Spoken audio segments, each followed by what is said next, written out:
you're looking for a Davina McCall or Jane Fonda style exercise video, you're definitely at the wrong place.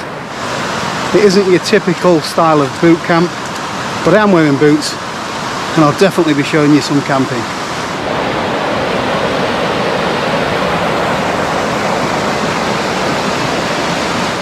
And by the time I get up there to today's gorgeous campsite, I can guarantee that one of us is going to be dripping with sweat and blowing out his arse.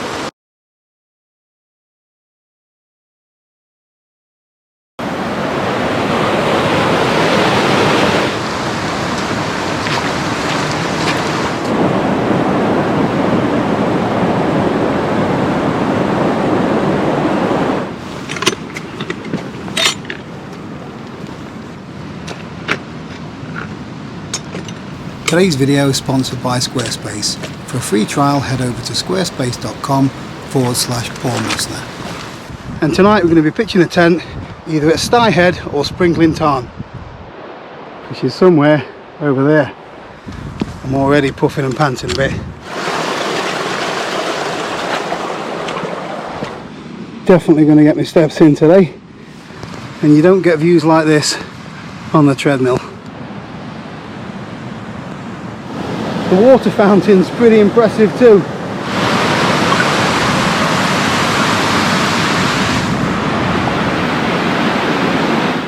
It's flattened off a little bit now so I can get my breath back.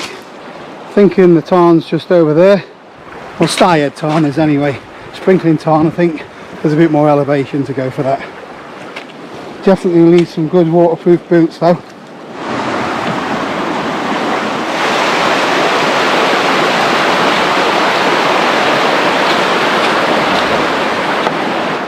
Starting to see some of the big boys now. I think that's Great End. We've got Scarfell Pike over there. We'll save those for another day though. But we've reached the first tarn.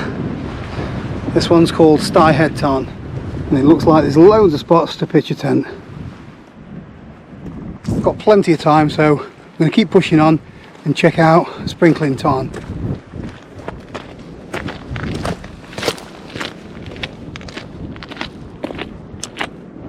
Still got about a kilometre left to go and about 150 metres of elevation up there. Can't wait for that protein shake. Someone's already pitching up. It's a little bit early for me, there's still a lot of people about. I told you I'd be blowing out my arse.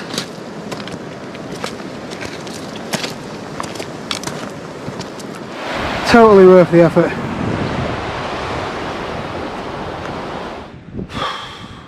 I think we've made it.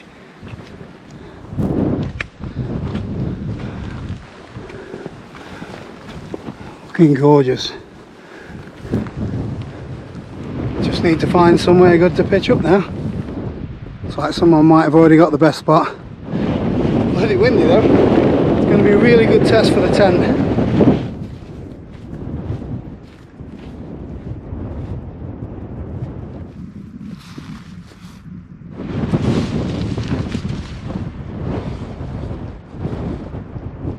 It's going to be windy tonight, so we've dug out the reinforcements.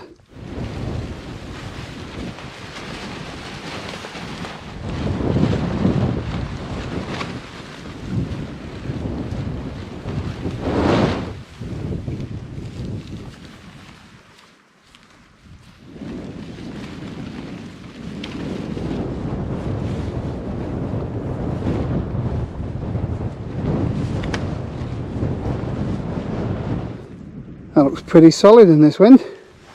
Let's see how it fares for condensation though. Being pitched up right next to this water.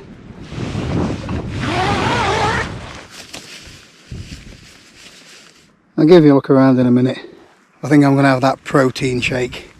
Good mix of carbs and protein, and just give it a shake.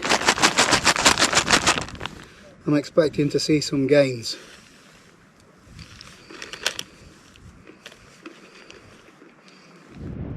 Shouldn't be too long before we're losing the light, so I better get the head torch ready.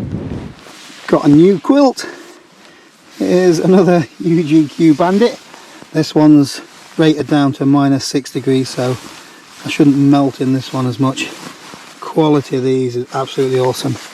I'm loving this. I think it's a lime green. I went for the charcoal grey inside again. It's not about image. Got 3 hoods on the go. But needs must. It's bloody freezing up here. Looks like we're going to get the forecast of 30-mile-an-hour winds. I am expecting this to flap about a little bit. It's got some very large panels.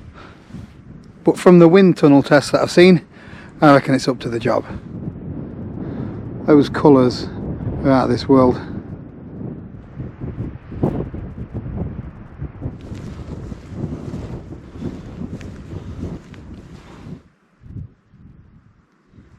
That reminds me of that beer you used to get, Hofmeister. Follow the bear. A quick shout out to our sponsor Squarespace. So this week on the website we've uploaded a new Ladies Leave No Trace t-shirt. All I had to do was drop and drag the photos, add some details like sizes and prices, and it's really easy to do using the Squarespace template. So if you need a new website to kickstart your new business, then head over to squarespace.com/Paul Messner and you'll get a free trial and 10% off your first purchase. It's starting to get a little bit chilly and breezy. It's getting a bit dark, so I'm going to get in the tent and cook up some grub. There's nothing fancy on the menu today.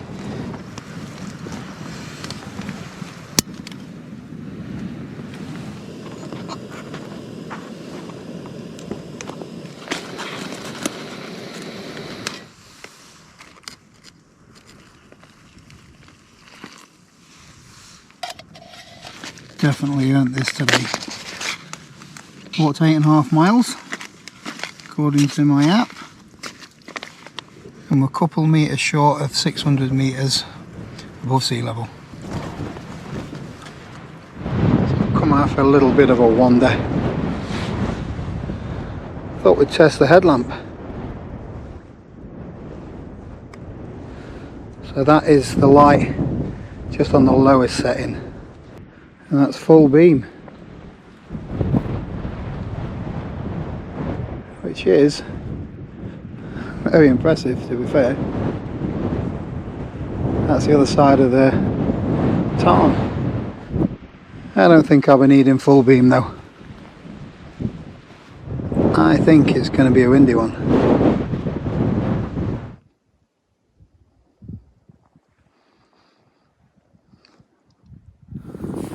Good morning.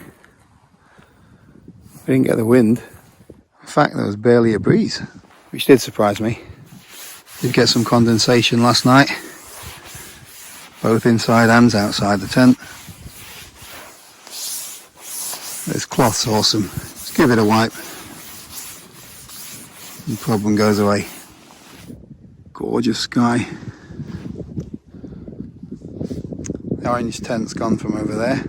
He must have been up early. It's only 7 o'clock. That quilt was awesome. I'm going to have to do a full video on UGQ bandits. I'm going to stick my neck out and say you can't get any better than that. Disclaimer, that's my opinion though.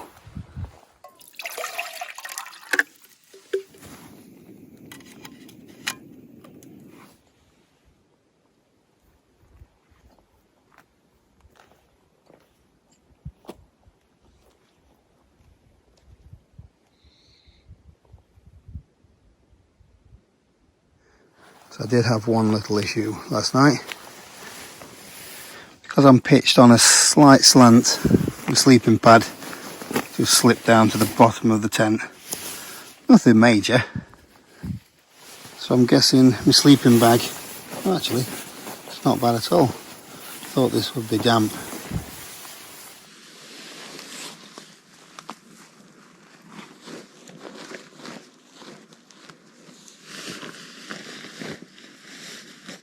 More of that protein stuff. Maybe I am an athlete after all. This is Eduardo. So he was pitched up just next to me last night. Again, he's left no trace whatsoever. Trace at all. So we had a real good natter about gear and stuff last night. So he's got up before me and he's off back down to Sunny Scunthorpe. Yeah, it's Scunthorpe. Right, nice to meet you, mate. Nice to meet you too. It's really nice when you actually meet the people that watch the videos. And it's good to see how other people set the kit up as well. Because we all like a nosy in other people's backpacks, don't we? Going to need a bit more water on the way back down. There's a few of you that have had issues with your Katadyn B3, but a few people have had them clogged up, so I don't know if they're using really bad water sources or they're not, giving it a good clean when they get home. I've just noticed those colours there. Absolutely stunning.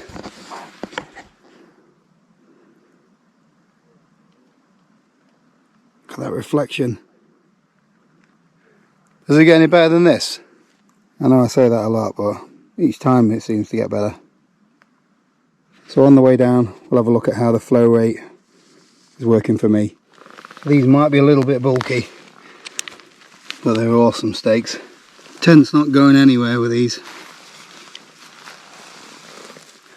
What a stunning campsite this is.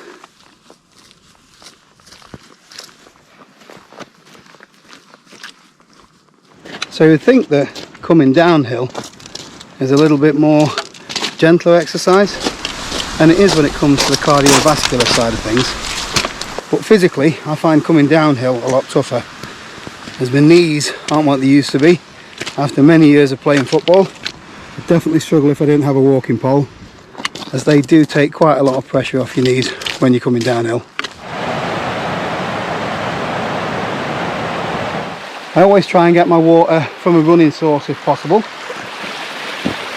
Much better than stagnant water that's been in a puddle.